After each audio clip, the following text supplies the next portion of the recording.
Assalamualaikum warahmatullahi wabarakatuh. Selamat datang di channel Misteri Kehidupan. Tentunya dengan Damiri di sini. Kali ini Mas Dam akan melanjutkan cerita tentang kontrakan angker bagian 3. Gak usah berlama-lama lagi, langsung saja kita masuk ke dalam ceritanya. Aku mengibaskan plastik itu dengan kepalaku sendiri. Seketika saja plastik itu jatuh dan telurnya acak-acakan di lantai. Lagi-lagi Pak Heri tidak marah. Dia malah tersenyum sambil mengelus-ngelus kepalaku. Ya sudah, kalau kamu gak mau, nanti ayah carikan makanan yang lebih enak lagi ya. Sekarang ayah mau melukis dulu. Dia naik ke permukaan dan kembali membawa peralatan lukis. Dia lalu menyeret kursi lipat yang tergeletak di sudut ruangan. Yang bikin aku bergidik ngeri, yaitu Pak Heri mendudukkan jasad suami ibuku yang sudah tidak berkepala. Ini bakal jadi karya seni yang hebat. Tubuh tanpa kepala. Dia tertawa terbahak-bahak dan mulai melukis. Kamu lihat ayahmu ini melukis, siapa tahu kelak kamu jadi seniman handal seperti ayah, kata Pak Heri sambil menoleh kepadaku. Dia tersenyum ramah. Aku tidak menjawab, tapi air mataku terus menetes. Tubuhku kini bergetar kedinginan. Kepalaku juga terasa sakit. Darah membasahi wajahku. Benturan tadi sangat keras. Aku heran kenapa aku masih bisa bertahan hidup dengan kondisi seperti ini. Aduh, catnya habis nih. Padahal belum selesai. Ayah mau ambil catnya dulu ya. Tolong jaga lukisan ayah, pinta Pak Heri. Dia lalu naik lagi ke permukaan. Mayat lelaki tanpa kepala yang duduk di hadapanku benar-benar menakutkan. Ini adalah momen paling horor dalam hidupku. Ditambah lagi ruangan ini yang begitu hening. Aku hanya mendengar suara tangisku sendiri yang tertahan dan sesenggukan. Semakin lama ruangan ini semakin mengerikan. Ku coba memejamkan mata agar tidak terus-terusan melihat jasad tanpa kepala. Tidak lama kemudian, ku dengar suara kursi berderit. Saat membuka mata, jasad tanpa kepala itu berdiri di hadapanku. Aku berteriak sekeras mungkin, lalu meringsut untuk menjauh dari jasad yang tiba-tiba hidup kembali. Sialnya, jasad itu malah mendekatiku. Dari kejauhan aku juga melihat kepalanya menggelinding ke arahku. Aku benar-benar takut, tapi tali yang mengikat tangan dan kakiku begitu kuat dan aku tidak bisa melepasnya. Kepala itu benar-benar ada di hadapanku. Matanya perlahan terbuka, bibirnya kemudian tersenyum dan mulai terbuka seperti hendak mengatakan sesuatu. Jason, ayo kita main, ucapnya. Aku berteriak minta tolong, namun tidak ada seorang pun yang bisa mendengarku. Rasanya aku mau mati saja menyusul kedua orang tuaku. Di sisi lain dari sudut pandang Heri.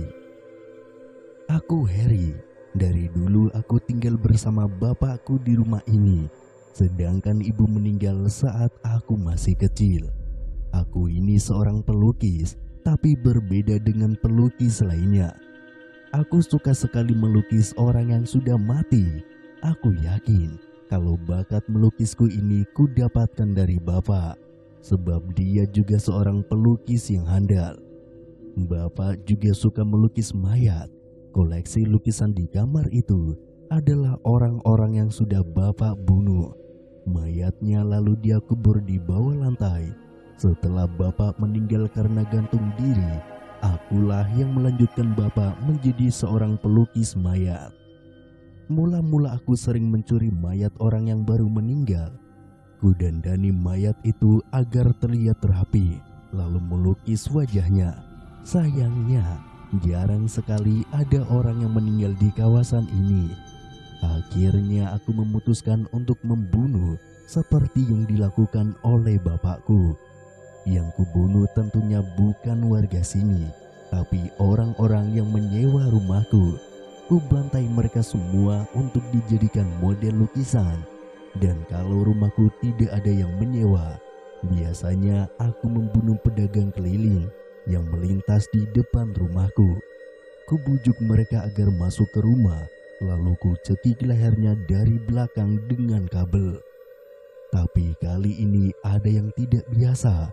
Anak yang sedang kusekap di ruang bawah tanah itu mirip sekali dengan anakku yang sudah lama meninggal. Aku tidak tega kalau harus membunuhnya. Dia akan kuangkat sebagai anak. Sejak pertama kali melihat anak itu, aku langsung bertekad untuk membunuh orang tuanya. Tujuannya tidak lain dan tidak bukan agar aku bisa memiliki anaknya.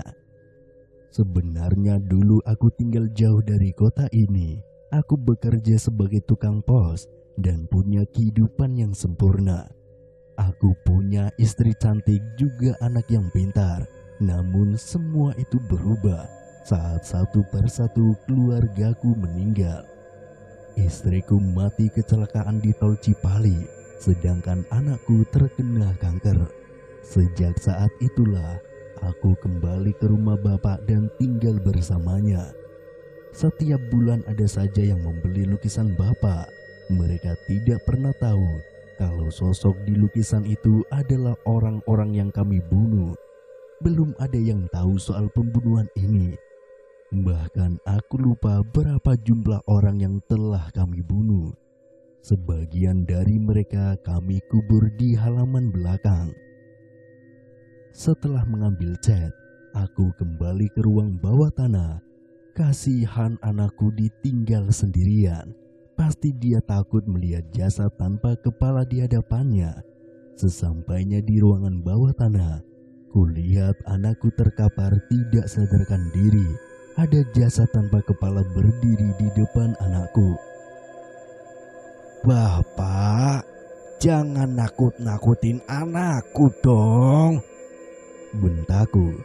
Aku tahu itu pasti roh bapakku yang masuk ke dalam jasad itu. Seketika jasad itu lunglai dan terkapar begitu saja. Segera aku hampiri anakku. Satu persatu kelepas tali yang mengikat tangan dan kakinya. Lalu kubaringkan dia di atas kardus. Aku masih bisa merasakan denyut nadinya. Untung saja dia masih hidup. Oh iya, hampir saja lupa.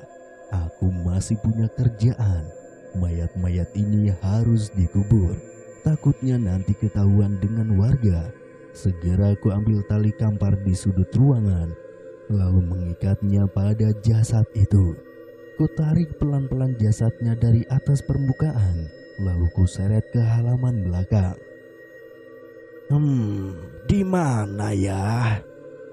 Gumamku sambil menggaruk-garuk kepala. Aku lupa lahan sebelah mana yang belum ada mayatnya. Halaman belakang rumahku memang cukup luas, tapi seingatku lahan ini sudah terisi penuh oleh mayat. Daripada bingung, kurai cangkul lalu menggali tanah di sudut pagar. Namun cangkulku menghantam benda keras dan ternyata lahan itu sudah diisi oleh mayat. Aku pun berdecak kesal. Lalu kembali menimbun mayat tersebut. Kuseret jasad tanpa kepala ke sudut sebelah kanan, tepatnya di bawah pohon pisang. Semoga saja belum ada mayat yang dikubur di sini. Kuhantamkan kembali cangkulku sampai kedalaman 1 meter.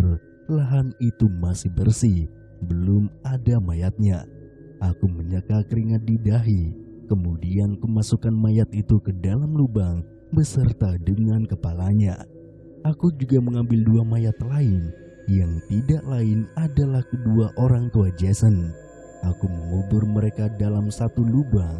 Di atas permukaannya kutimbun dengan rerumputan. Masih ada satu masalah lagi. Mobil si lelaki yang kupenggal kepalanya masih terparkir di halaman rumah. Aku bingung harus kuapakan mobil itu dan kubiarkan saja sampai besok. Yang terpenting malam ini aku harus membersihkan bercak darah yang berceceran di rumahku. Keesokan paginya ada seseorang yang mengetuk pintu. Siapa pagi-pagi begini ganggu orang tidur?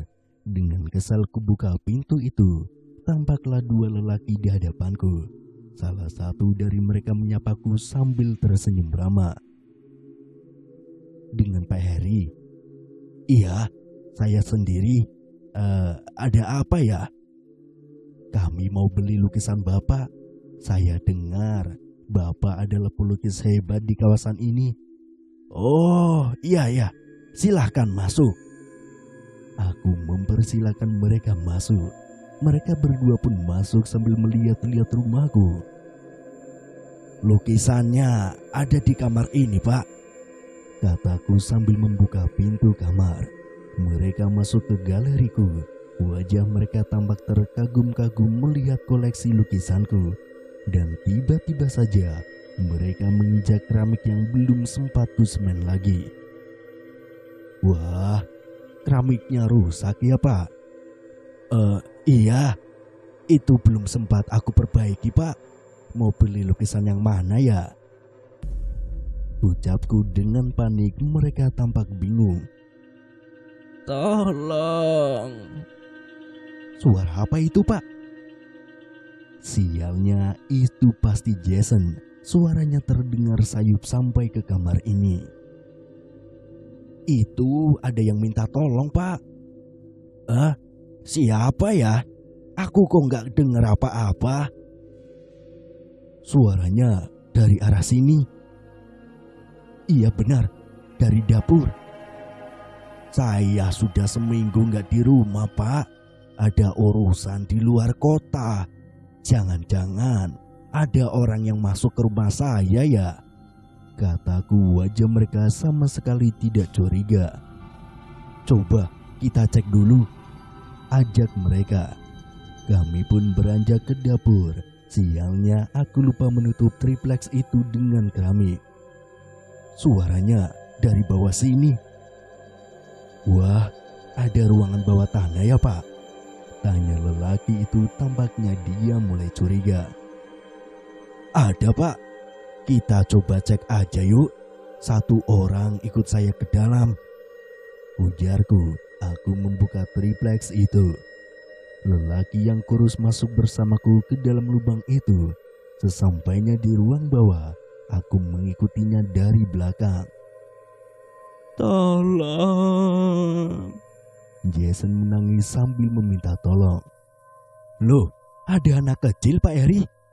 Saat lelaki kurus itu menoleh ke arahku, ku hantam dia dengan sebuah linggis. Seketika dia terkapar, kedua matanya melotot, nafasnya tercekak di tenggorokan, dia sekarat. Tubuhnya bergerak-gerak seperti kecoa yang baru saja dibunuh. "Tolong!" Mendengar bunyi pukulan itu, Jason semakin berteriak. Aku tersenyum tipis sambil menyekat darah yang barusan muncrat ke dahiku. Aku mendongak ke atas tangga. Tinggal satu orang lagi di sana. Ku dengar dia memanggil-manggil temannya. Segera aku naik ke permukaan. "Mas, tolong Mas. Ada anak kecil di bawah. Tolong bantu kami." Ucapku. Aku akan menjebaknya lagi. Dia buru-buru turun ke bawah. Aku sudah menunggunya dan siap menghantam kepalanya dengan linggis. Mana anak kecilnya?" tanya dia sambil menoleh ke arahku. Sialnya, saat ku hantam linggis itu, dia berhasil menghindar lalu menerjang tubuhku. Kami pun sama-sama terjungkal. "Sialan, apa-apaan ini?" bentaknya sambil merangkul tubuhku dengan sangat kuat. Sementara itu, Jason terus berteriak meminta tolong. Aku mengamuk. Tangan kananku menggapai-gapai linggis yang tergeletak tidak jauh dariku. Lalu dalam posisi terbaring, kupiting leher belakangnya. Dia tambah kesulitan bernafas. Mati kamu! Teriakku sambil ketawa. Keringat membasahi wajahku. Sekuat tenagaku capit leher belakangnya. Lalu dia menghantam telingaku dengan tinjunya. Seketika saja telinga kananku berdengung. Dia berhasil melepaskan linggis itu. Beberapa kali lelaki itu menghantam wajahku dengan tinjunya. Kini linggis itu ada di tangannya. Saat dia akan menghantamku dengan ujung linggis, aku berhasil menghindar. Lalu kutendang perutnya. Lelaki itu terjungkal. Segera aku raih linggis dan menancapkan ujung linggis tepat di perutnya. Dia sekarat dan tewas seketika. Sementara temannya yang dari tadi masih sekarat, dia menatapku. Tubuhnya kaku seperti orang yang kena stroke. Aku jongkok dan menatap wajahnya yang seperti menahan rasa sakit. Bibirnya bergetar. Aku tahu dia ingin mengucap sesuatu tapi tidak bisa. Aku tidak mau membunuhnya. Biarkan dia merasakan sakitnya sekarat. Singkat cerita, di pagi harinya, mie instan dan telur mata sapi adalah menu pagi ini. Kuputar lagu Di Wajahmu Kulihat Bulan karya Ismail Marzuki. Lagu itu mengingatkanku pada masa-masa indah bersama istri tercinta. Setelah semuanya matang, ku bawa makanan itu ke ruang bawah tanah. Dengan hati-hati aku menuruni tangga agar makanannya tidak tumpah. Saat hendak menyuapi Jason, tiba-tiba ku dengar ada yang mengetuk pintu sambil memanggil namaku. Sialan, banyak sekali tamu pagi ini. Kuletakkan makanan di hadapan Jason yang masih meringkuk di sudut kamar. Tubuhnya menggigil, wajahnya juga pucat. Kasihan sekali anakku itu. Segera aku naik ke permukaan. Dari balik jendela kulihat seorang lelaki berpakaian dinas. Mungkin saja dia petugas dari kecamatan.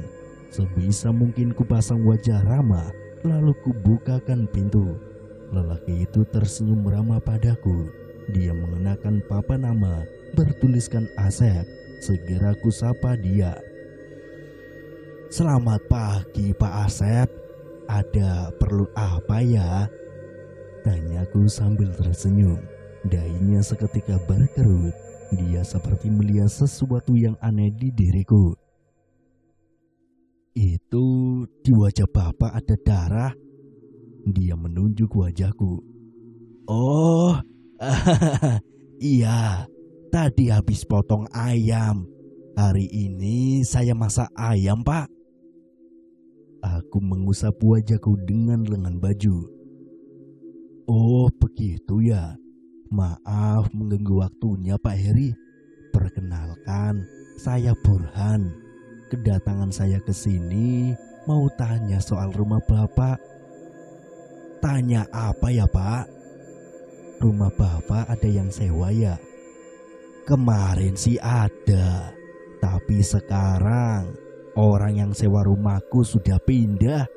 Kenapa ya Pak? Jadi begini Pak Heri. Ada saudaraku yang mau sewa rumah Bapak. Begitu ya. Masuk saja dulu Pak, biar enak ngobrolnya. Aku pun mempersilakannya duduk di atas sofa. Kira-kira mau sewa berapa lama Pak? Kurang lebih sih setahun lah. Oh, boleh Pak. Kira-kira kapan mau mulai menyewanya? Minggu depan Pak.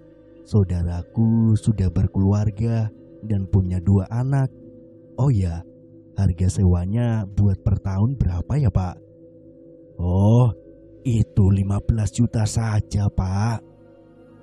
Baik, nanti akan saya infokan ke saudara saya ya Pak.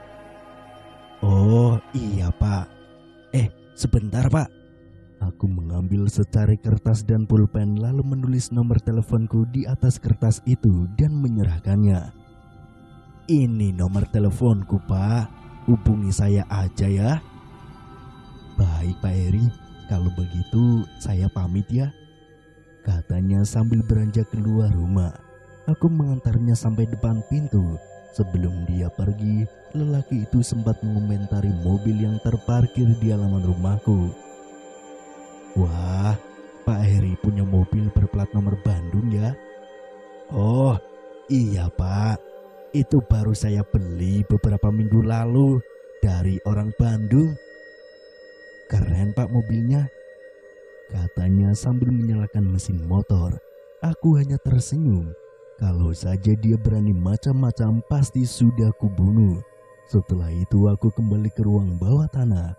Sayangnya Jason tidak mau makan. Tubuhnya semakin lemas. Aku khawatir dia bisa sakit. Nak, kamu sakit ya nak? Aku menyentuh keningnya. Jason tidak menjawab. Kedua matanya menatapku. Tatapan itu tajam seperti hendak membunuhku. Ayah bilang makan. Kalau kamu gak makan, nanti kamu mati. Aku menjejali mulutnya, dia malah menangis. Karena tidak tega, aku pun kembali melunak. Maafkan ayah ya nak. Ayah gak mau kamu sakit, kataku sambil mengelus rambutnya. Dia tetap menangis. Oh iya, aku lupa. Lelaki yang barusan kuhantam kepalanya, apakah dia sudah mati? Aku cek lelaki yang terkapar di lantai. Tampaknya dia masih hidup. Dadanya turun naik. Dia masih sekarat. Selama ini aku hanya melukis orang yang sudah mati dan belum pernah melukis orang yang sedang sekarat. Ini akan menjadi pengalaman pertamaku. Kusandarkan lelaki itu pada dinding. Kedua matanya berkedip-kedip. Semoga saja dia tidak keburu mati. Perlahan aku mulai melukis wajahnya. Kepala lelaki itu miring seperti orang yang terkena penyakit stroke. Saat sedang melukis, tiba-tiba ada seseorang yang menghantam kepalaku dari belakang dengan benda keras. Seketika aku terkapar di lantai.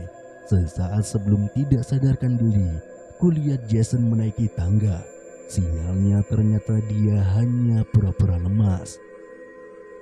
Di sisi lain dari sudut pandang Jason, aku berhasil kabur dari rumah Pak Heri. Untung saja pintu rumah tidak dikunci.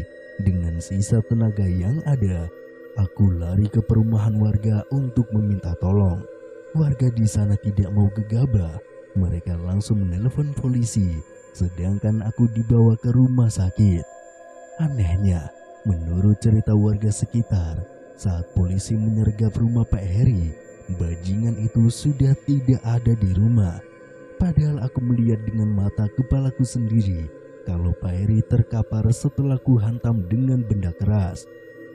Aku menceritakan semua kejadian yang kulihat di rumah itu pada polisi, dan mereka berhasil menemukan mayat-mayat manusia yang dikubur di bawah lantai dan di halaman belakang rumah. Sedangkan Pak Heri menjadi buron, tidak ada yang tahu di mana dia sekarang. Sekian, terima kasih buat teman-teman yang sudah mendengarkan cerita ini sampai akhir. Saya Damiri, sampai bertemu dengan saya di cerita-cerita selanjutnya. Akhir kata, wassalamualaikum warahmatullahi wabarakatuh.